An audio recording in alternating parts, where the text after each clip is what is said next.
What's going on, guys? Welcome back to my channel. Today's video is another installment of the Never Seen It series where I give you my thoughts and opinions about movies I've never seen before in my entire life. Do I love them? Do I hate them? But most importantly, do I recommend them to you? There's always a best of the batch and there's always a worst. Everything else kind of just falls in between. But before I show you what I've been watching, if you are brand new here on my channel, but you are not yet subscribed, but you love physical media and movies in general, then hit the red subscribe down below, as well as the like button, but most importantly, the small notification bell so you don't miss anything in the future. So what did I love the most of the current batch? There's two I could not choose between, starting off with Charade with Audrey Hepburn and also Cary Grant.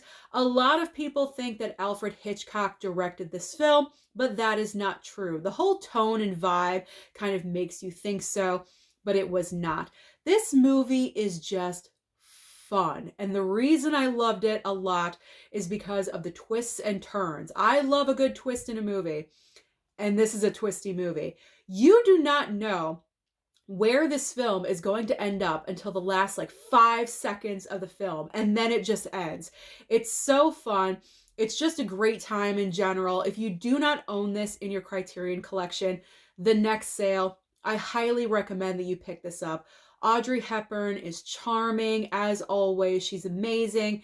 And Cary Grant, this might be the first title I've watched with Cary Grant, and I really enjoyed him as well. I need to watch more of his work. So Charade, had a great time. Highly recommend.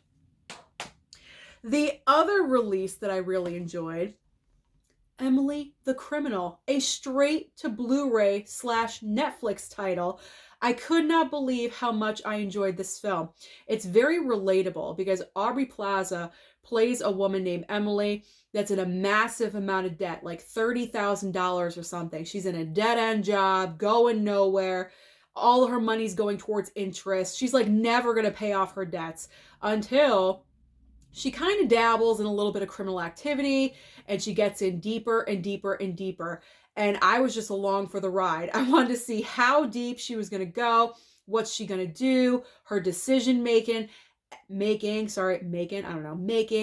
everything that she was doing in this movie. I was there for it. Aubrey Plaza is having a moment right now with this movie. She hosted SNL, The White Lotus. She's having a moment right now, and I'm here for it because I think she's severely underrated as an actress, and I just really enjoyed this one. She also produced this project, so she's a great producer as well. So like I mentioned, if you don't want to pick up the physical, it is available on Netflix to stream, and I highly recommend that you do.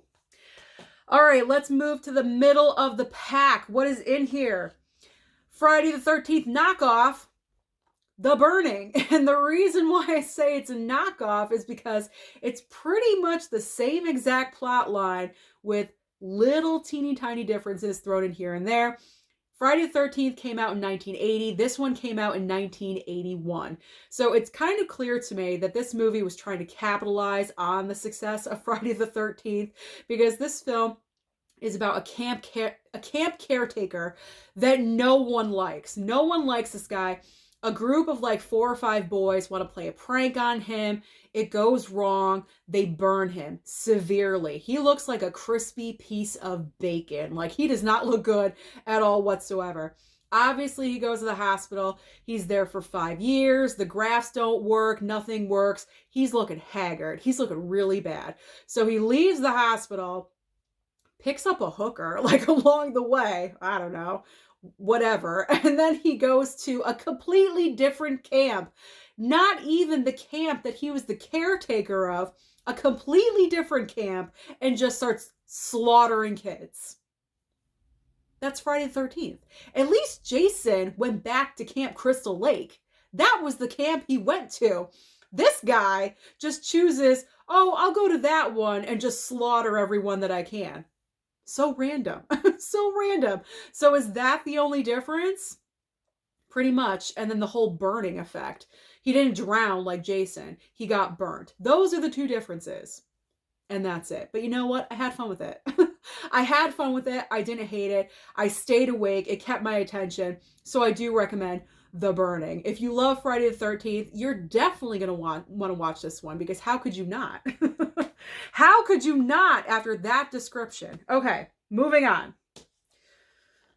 Piranha. Cheesy Velveeta. This is the definition of cheesy Velveeta title.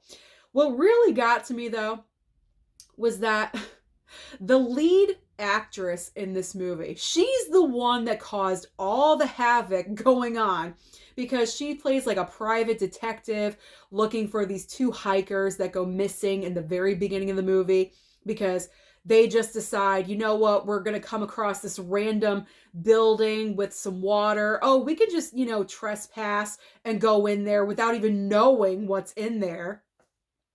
So they go in there and they swim and they get eaten up by piranha. So this woman detective comes along looking for them, or PI, I should say, looking for them. And she comes across the lead man and they're searching for these hikers. What does she do? Drains it. She drains it. There's piranha all in there. She doesn't know what she's doing.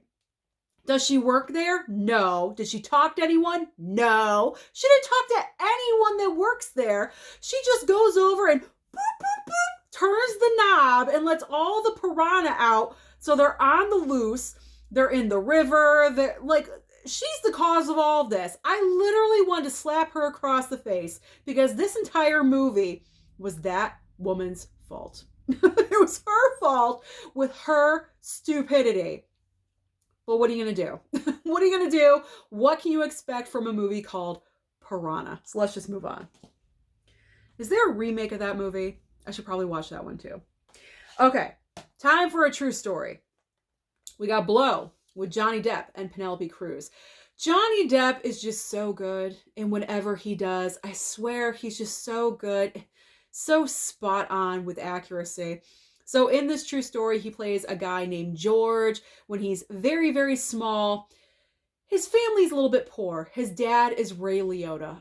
R.I.P. Ray Liotta. I'm loving this movie already. So they're a poor family. Dad doesn't make a lot of money. And he vows right then and there, I'm not going to be poor when I'm older. I'm going to be rich and I'm going to have money. Hence getting into drug dealing. So this is what he does.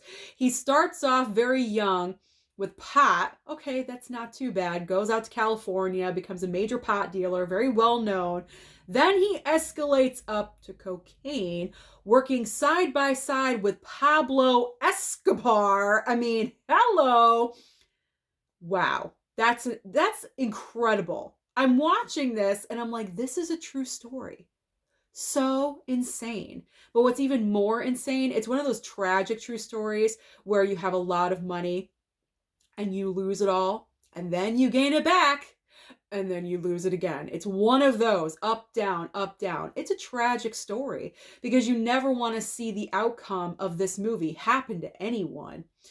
But it's just, oh, man, you had it all, and then you lost it all. Penelope Cruz was okay in this. She was a little annoying, but I guess with her character, that is to be expected. But I wasn't her biggest fan of this movie, I gotta say. All right, so I wasn't her biggest fan in that movie. Okay, let's move on. You know what I mean. Let's move on next. I can't talk today. I've tried to film this like 15,000 times. So if I make mistakes, we're just rolling with it, okay? So come with me for the ride. Here we go. Blind Spotting with a very nice slipcover. I wanted to watch this for a really long time. It's about two guys. They are like childhood best friends, like from the crib, okay? Like they have grown up together, and one of them is on parole or probation. They have like 3 days left, okay? Like they can't get in trouble. He can't get in trouble. If he does, he's screwed. So he's trying to keep his nose clean. The other one is constantly getting in trouble, doing this wrong, doing that wrong. And as the best friend, it's very difficult to separate himself from his bestie, but he also has to keep his nose clean. Plus, he saw a very traumatic event of a black man getting gunned down in the street by a cop.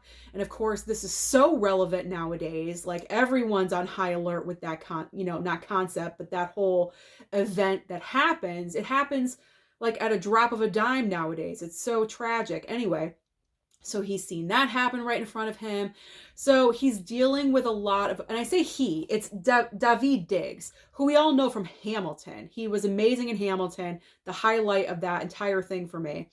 So Daveed Diggs is dealing with a lot in this movie. He's got to keep his nose clean. He saw the shootout. His best friend is going off the rails. He could get him in trouble. Plus, he's dealing with like emotional love issues. So he's got a lot on his plate. There's a ton of emotions in this movie. It's extremely powerful. So if you want something that can provoke thought out of you, an emotion, then go for Blind Spotting.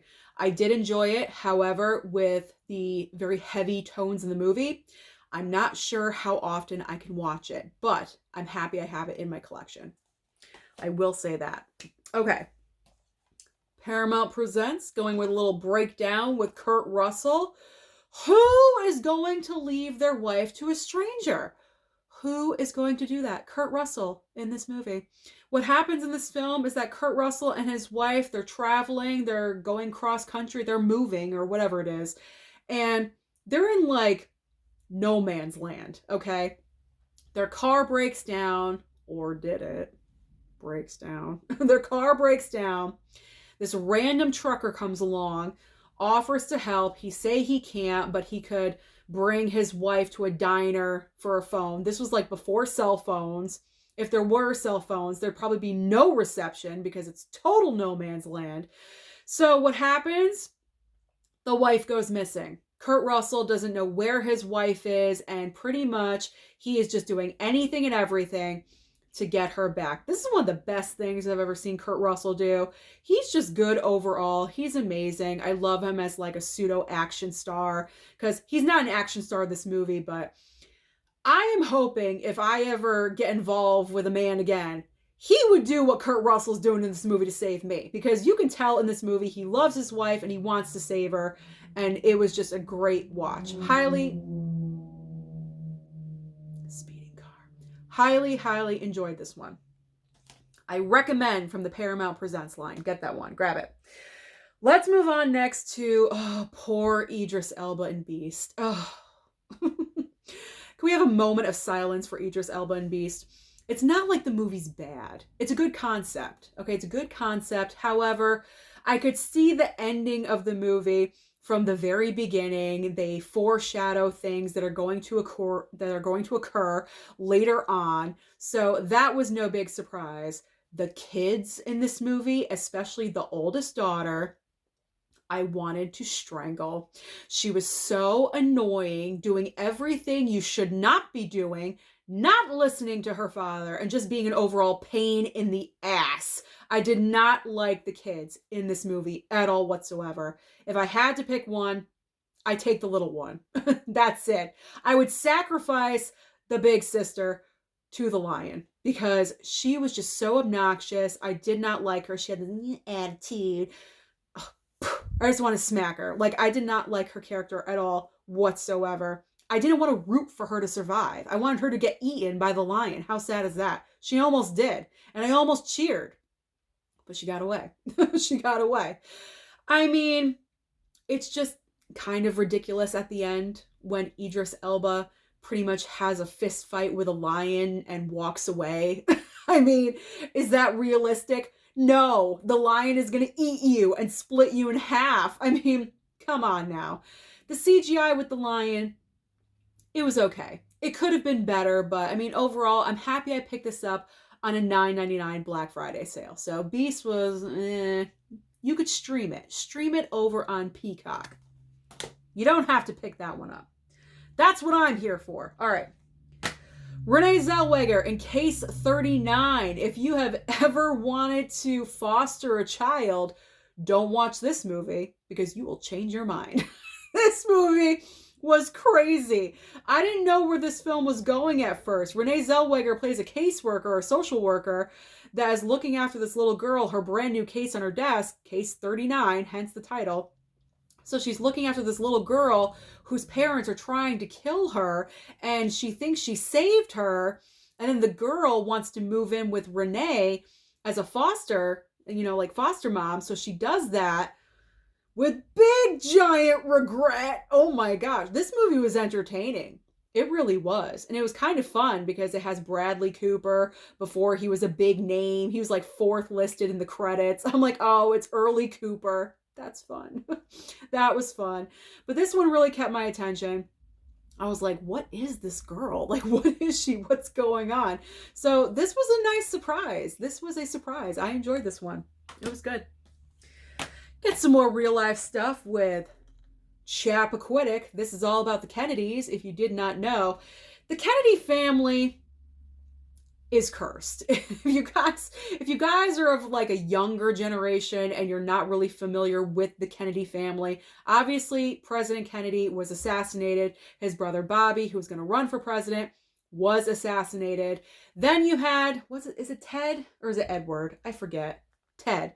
This is all about Ted Kennedy, who had the perspective or the hope to run for president. He was currently like, what, a senator? I don't even know myself. He was a senator, Senator Ted Kennedy, but he wanted to run for president.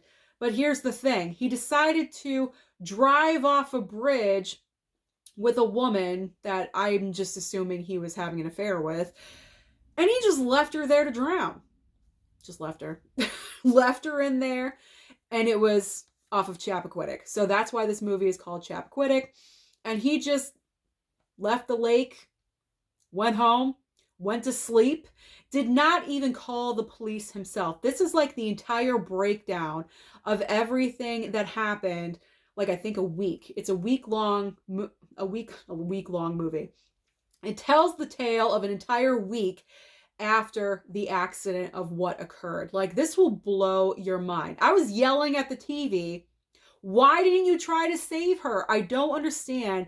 First of all, it's never really clear how he got out of the car because all 4 of the doors of the car were shut. So how the hell did he survive? But he didn't even try to save her. Not one bit, not one time. So that really just, I never knew that. And sometimes with these stories, they're not 100% accurate, but I think that's a big accuracy. Like, they need to get that one right. So to know that he didn't even attempt to save her life, that just pissed me off. So decent movie. Again, kind of a heavy topic. Not the most rewatchable, but I'm happy to have it. Okay. Let's get some Nicolas Cage going on. I've been wanting to watch this one, The Frozen Ground. This is also based on true events. John Cusack plays a serial killer. He likes to take girls, bring them back to his home, do his business, and then he takes them out into the woods, kind of like ties them up, hunts them, and then shoots them. That's what he likes to do. I'm not spoiling this. It's all over the cover. So that's what he likes to do. And Nicolas Cage is the head of the case. He's trying to make the evidence stick on John Cusack because he knows he is the one, but he just can't find the right evidence to nail his ass to the wall. So this is what the movie is all about. I enjoyed it, except the way this movie was shot. I did not like it at all. Way too many close-ups. It was a shaky cam. I feel like someone filmed it on their iPhone for some reason. It was like kind of, like shaky, like this, like when it was filming.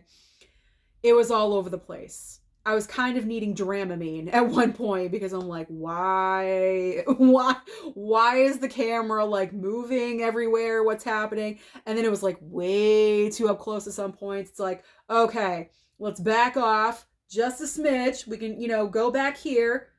Nicolas Cage, John Cusack, like, let's back up. I don't need to see how many boogers are in your nostrils. It was that close, I'm telling you. It was really, really bad.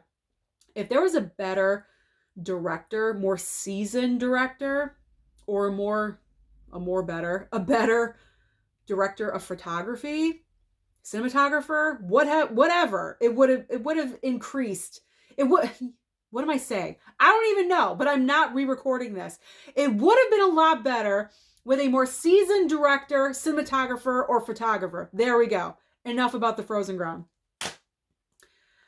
I can't.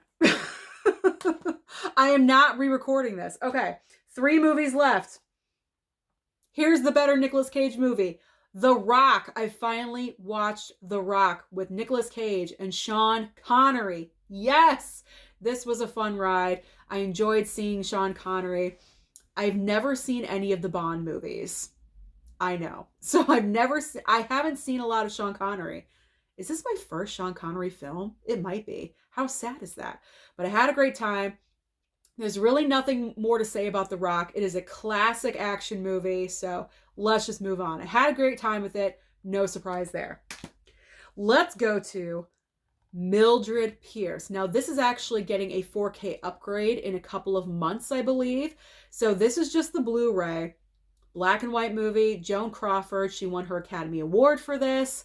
This movie, man. Woo!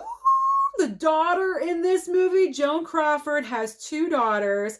She's in a bad marriage, decides to end it. She has her 2 daughters. She has a dream of opening up a restaurant and like leading her own life, which is great. It didn't even look like Joan Crawford at first. I was like, that's Joan Crawford? She's actually pretty, but I know she's psycho in real life. So her eldest daughter, though, ooh, she is a mean little creature. She is greedy. She's all about status and having money. And that's not what Joan Crawford's character is all about, but she spoiled her daughters. That's the problem. She spoiled her daughters. Therefore, the eldest daughter is extremely entitled. And then Joan Crawford goes on to find another love in her life. And then like the daughter kind of go, oh my God, it's an involved story. This is like watching a soap opera. This is like watching a black and white soap opera. And I really enjoyed it. So when the 4K comes out, I recommend the 4K upgrade. I mean, if you just get the Blu-ray, that's fine too. But 4K always looks good with black and white movies. So I recommend this one as well. This was a great movie. So get that one. All right. Now for the worst. The time has come for the worst of this pile. We should not be surprised that it's a shark movie. It is the Reef Stalked. Okay. The reason why is because I was getting so frustrated with our lead character. Because our lead character, one of her sisters and 2 friends, the plot line is they're going out to, sea, whatever, they're exploring, and a shark comes along. But that's not the most annoying part. Yeah, they're making dumb choices and bad decisions, but that's not what was annoying me. The most annoying part is that right in the beginning of the film, our lead character has another sister that we apparently come to realize has an abusive husband who's very controlling. So she liked to do diving as well. So they were very close, these 2 sisters. And her sister that's getting abused texts the other one, our lead sister here, and says, come here, I need you, or whatever. So she goes over to the house. She walks in the door and sees her brother-in-law like just sitting there, kind of like catatonic, and he has like blood on him, some places. And she's like, I mean, that would like tip me right off. Okay, like something's not right here. He's catatonic, there's blood all over him. Okay, my sister's murdered. But she's walking around like, where's my sister? Where's my sister? So then she finally goes into the bathroom and sees her sister submerged in the tub. So the brother-in-law drowned the sister. Okay, so that's not even the annoying part. What really annoys me is that throughout the duration of this movie, the lead character sister is having like flashbacks of the sister drowning in the tub. But what got under my skin, I kept yelling at the TV. I'm like, you weren't even there when she was drowning. How do you know what she looked like? You have no idea because you weren't there. You were there after the fact, but you weren't there at the actual drowning. And they kept flashing back to that moment. I'm not even kidding. At least 30 times in this goddamn movie. And it's only like 89 minutes long. It's not even that long of a movie. And they kept using that time to flash back to the drowning sister, which you don't even know what she looked like because you weren't there. You weren't there. So then fast forward, the lead character sister, who was like a fish in water, didn't want to be in water anymore because that traumatized her so much that she didn't want to be in water. And then she goes off on this like pseudo adventure with like the new girls, her friends, and her other sister. She has so many sisters. And they're going off on a new adventure. Like I said, bad choices, dumb decisions, stupid circumstances. This shark, though, looks so bad. It's such a horrible shark in this movie. It doesn't look like this at all. False advertising on all of these freaking shark movies because they look like crap. The CGI, the special effects, whatever the heck it is, felt on a toothpick, whatever they're using is not good. They all look horrible.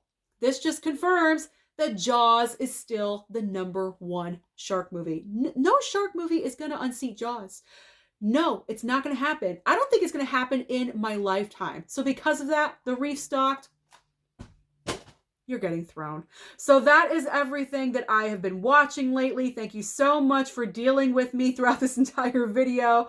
You know this mouth sometimes, it just does not want to work, but you know what? I carry on. Thank you so much for watching. Don't forget to like and subscribe before you leave, and I'll see you next time.